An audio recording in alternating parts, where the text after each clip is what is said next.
When a game really works, it doesn't need to grab your attention all the time, without stressful tutorials as if you were stupid, and without trying to hold you every 5 minutes with desperate situations in the gameplay.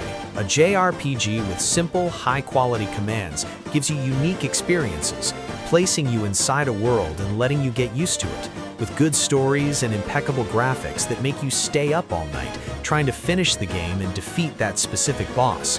In 2026, this type of game tends to become even more engaging, with unique innovations in stories and in the experience, games with good graphical quality without demanding too much from you, while keeping you hooked for hours. The JRPG genre rose again for a reason. Today, almost no one has patience for games that take too long to make sense, or that throw information at you non-stop.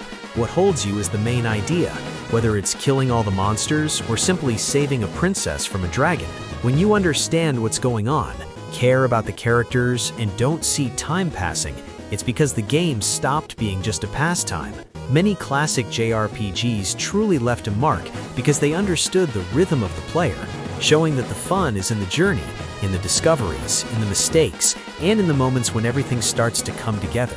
In 2026, it couldn't be any different. The companies that invested heavily in producing games that carry the essence of real JRPGs, delivering stories, scripts, and especially graphical quality, giving a lot to those who need little, are the experiences that define the best games to play in 2026.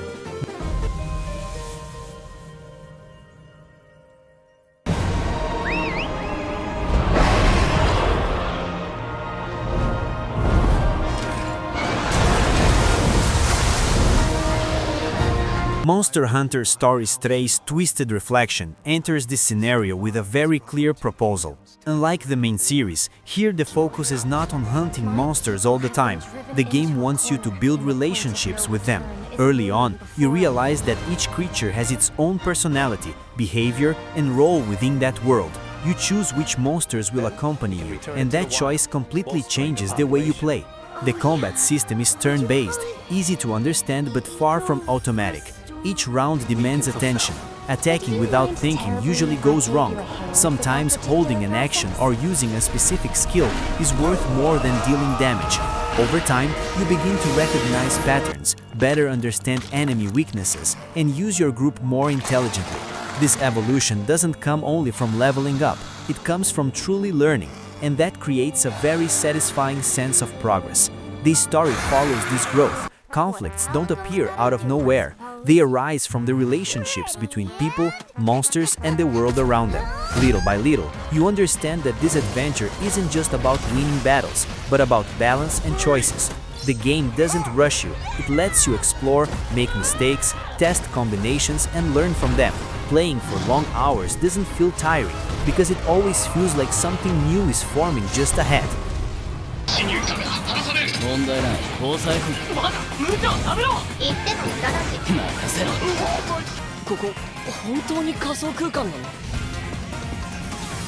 この事件のパズルを解き明かすお前だ Decapolis follows a very different path from the previous game, and that becomes clear in the first hours. Here, the pace is calmer and more attentive. The game places you in cities where nothing seems out of place at first glance, but just talking to a few people is enough to notice that certain stories don't add up.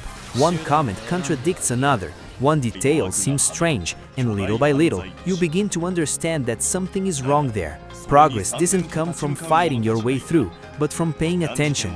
You walk through environments, talk to ordinary characters, and need to remember what was said before. It's not a game that holds your hand all the time. It trusts that you are listening, observing, and putting the pieces together. This makes each discovery feel earned, because it didn't come from an obvious hint, but from your own attention. Combat exists, but it only appears when it makes sense within the situation.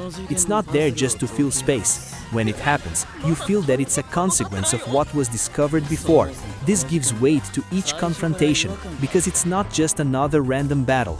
The system works clearly, without complication, and doesn't break the rhythm of the story. The narrative grows slowly, but it never stands still. There's always the feeling that you are closer to understanding the problem of that place. The characters don't speak like exaggerated heroes. They seem like normal people dealing with strange situations. This brings the player closer to the story and makes you want to continue, not to gain something, but to understand what's really happening.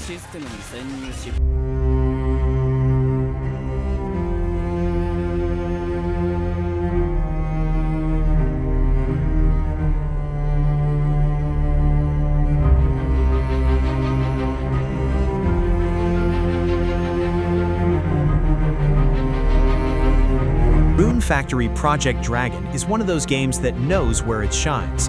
Unlike many JRPGs that demand speed or try to impress with grand battles all the time, Rune Factory Project Dragon focuses on a more relaxed experience, with much more time dedicated to building and exploration. From the moment you enter the game, you feel that the pressure isn't on defeating a giant enemy, but on learning how to live within that world.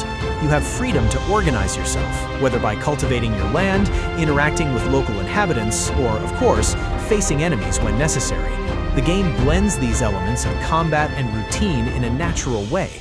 Over time, you become involved in the personal stories of other characters, forming bonds and making choices that affect the future of the people around you. Combat is an important part, but it doesn't overshadow the rest of the experience.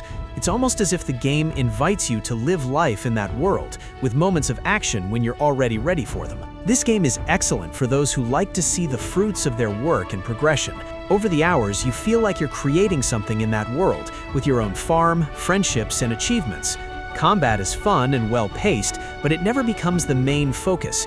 Instead, the feeling of being part of that environment is what holds and keeps your interest for hours on end.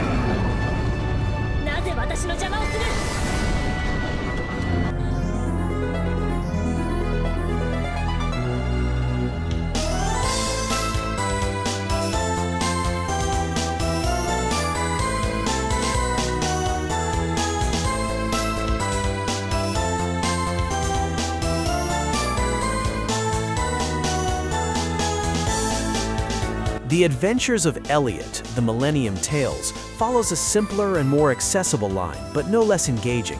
The game has a story that unfolds gradually, allowing the player to feel part of it without the pressure to solve everything quickly. The central idea is that you start as an ordinary character who slowly discovers their place in the world and the impact their choices have on the future. The combat mechanics are straightforward and fast, with a gentle learning curve. There are no complex or exaggerated systems here. The focus is on exploring, getting to know the world, and interacting with characters. This creates a welcoming feeling, because the player doesn't need to memorize a ton of information. The story, as simple as it may be, grows over time and gains strength. Instead of being an experience of just fighting and walking back and forth, The Adventures of Elliot makes you care about what happens to the characters and to the world itself. Dragon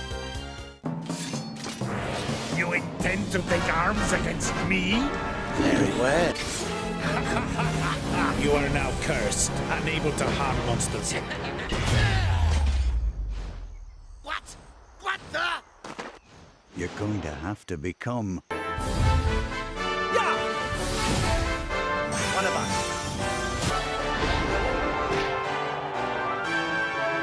Dragon Quest VII Reimagined is one of those games that can be hard to put down, even knowing it'll be a long journey.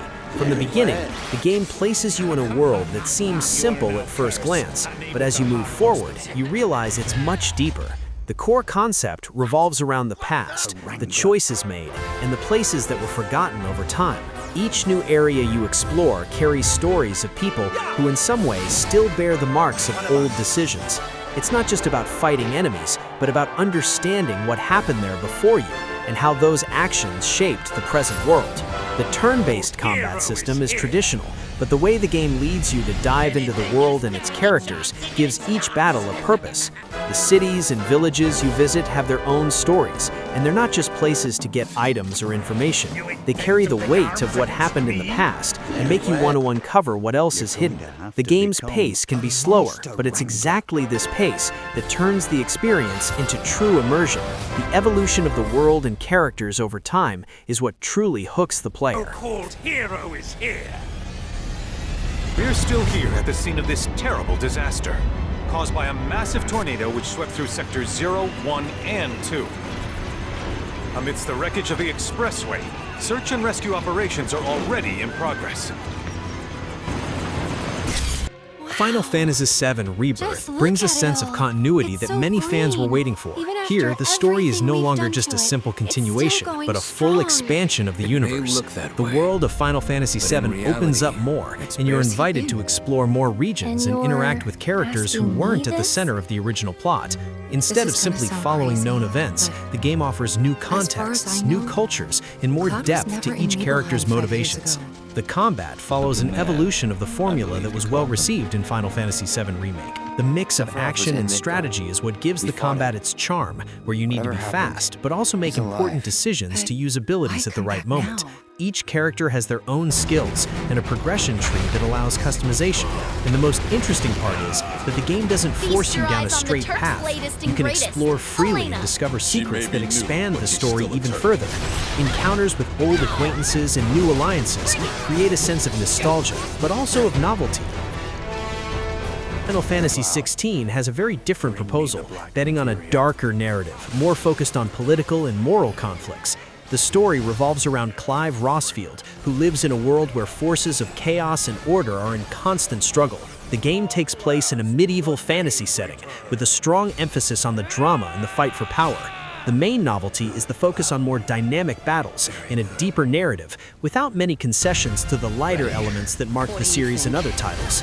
The combat in Final Fantasy XVI is intense and fast, focusing on skill and quick reactions. You no longer control an entire party, but the protagonist alone, and the combat system reflects that, with more fluid actions, very different from how other games in the series work. The story is engaging, and the focus on Clive's choices and their impact throughout the narrative really pulls you into the game. It's not a game for those seeking a calm pace, but for those who want to dive into a world full of tension and heavy decisions. Let's shut him up. Shin Megami Tensei V Vengeance is a game that doesn't try to please everyone, and that's clear from the first few hours. It places you in a destroyed, strange, and silent world where almost nothing is explained directly. You walk through open areas, face powerful creatures, and quickly realize that mistakes are costly. Each battle demands full attention. Choosing the wrong skill or attacking at the wrong time can wipe out your group in seconds. The turn-based system is simple to understand, but very strict. Exploiting enemy weaknesses is essential, and ignoring this almost always results in defeat. In addition, recruiting demons becomes a central part of the experience. You talk, negotiate, and decide who joins your side. Building a balanced team isn't optional, it's necessary. The story doesn't give ready-made answers. It leaves room for interpretation, making you reflect on choices, morality, and consequences. It's a demanding JRPG, but extremely rewarding for those who enjoy strategy and real challenge. I understand that, but my situation's changed, and I have to leave through that gate. It's over, Noah.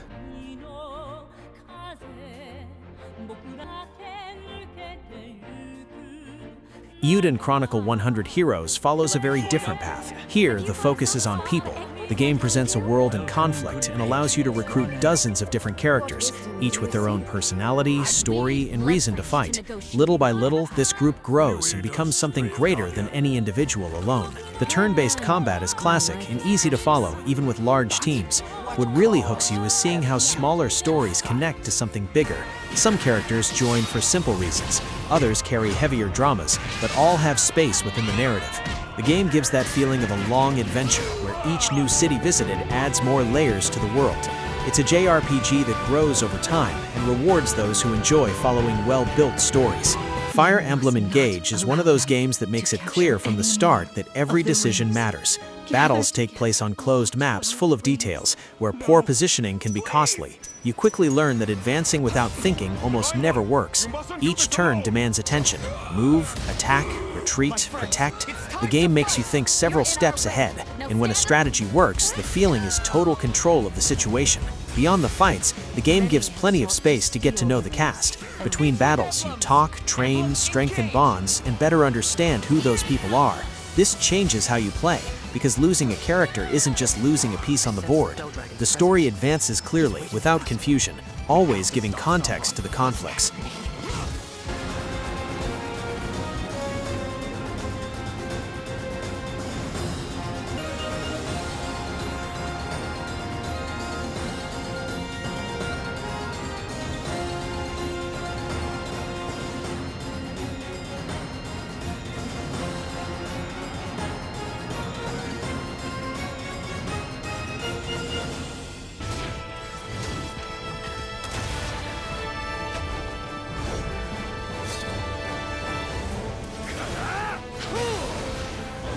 Grand Blue Fantasy Relink brings a completely different energy.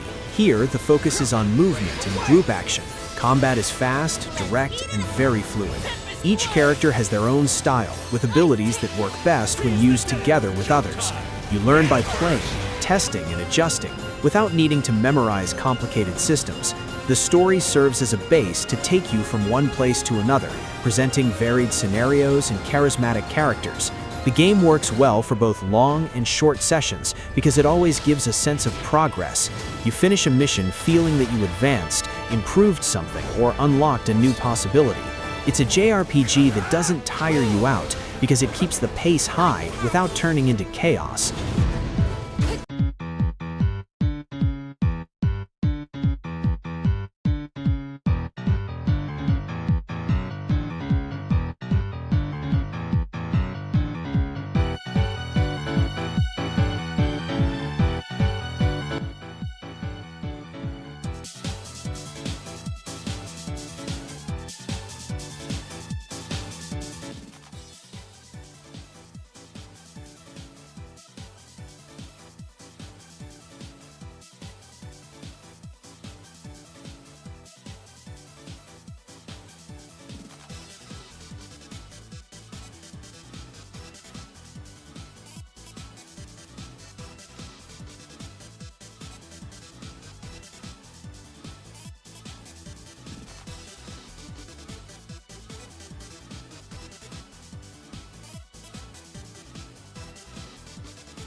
Atelier Ryza 3, Alchemist of the End and the Secret Key, is a game that understands those who prefer to progress without pressure.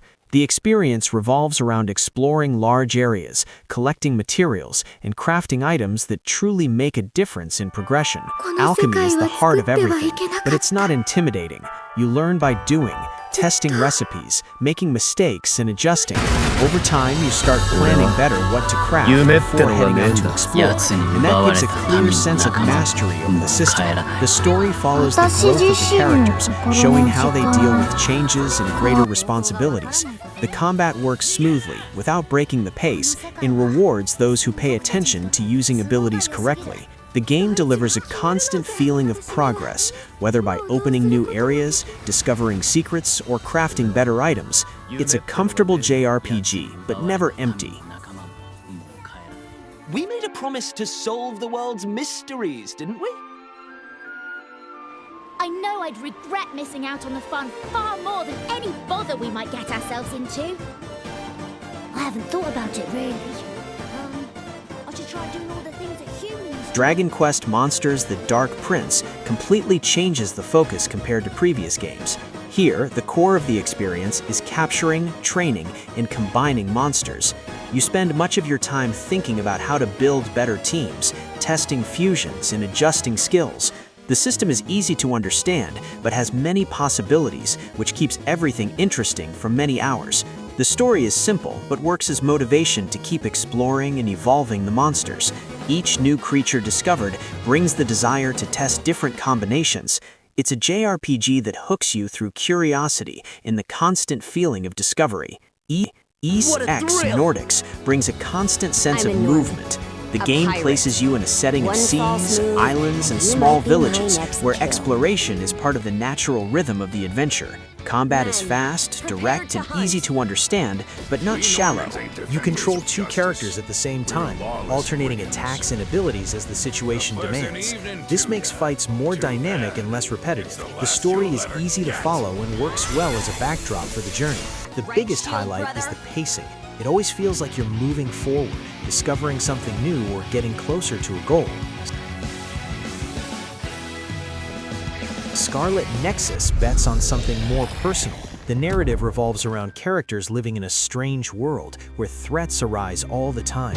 Combat uses special powers creatively, allowing you to throw objects from the environment at enemies. At first, it may seem like a lot, but soon everything feels natural. The story is told from different points of view, which helps better understand the events.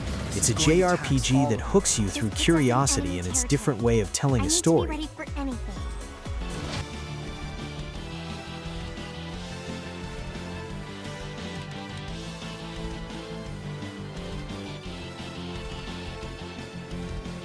Tales of Vesperia Definitive Edition works as a balance between lightheartedness and seriousness. Real-time combat is easy to learn and very fluid. The characters talk a lot, which creates a natural bond with the group. The story grows gradually, always leaving room to explore the world and better understand its conflicts. It's a comfortable game to play for long hours without becoming tiring. Lost Odyssey follows a quieter and more emotional path. The story follows an immortal character carrying centuries of memories. These memories appear in small texts throughout the journey, telling simple but very human stories. The turn-based combat is traditional and well-organized. What really stands out is the emotional weight. It's a JRPG that makes you stop and reflect, even after turning the game off. Blue Reflection's Second Light closes everything with a more introspective experience. The focus is on emotions, relationships, and personal growth of the characters. Combat is simple and elegant, and the story moves forward, giving space for calm and reflective moments. It's a game that doesn't need to shout to be memorable.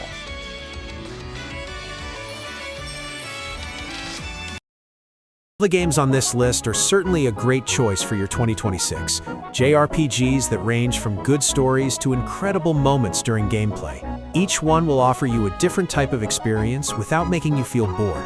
So, what did you think of the list? Is there any other game you think should have appeared? If you want to discover more JRPG options to play, just subscribe and don't forget to follow the channel. If you made it this far but didn't get interested in any game, I'm sure that in the next list you'll want to finish at least one. See you next time.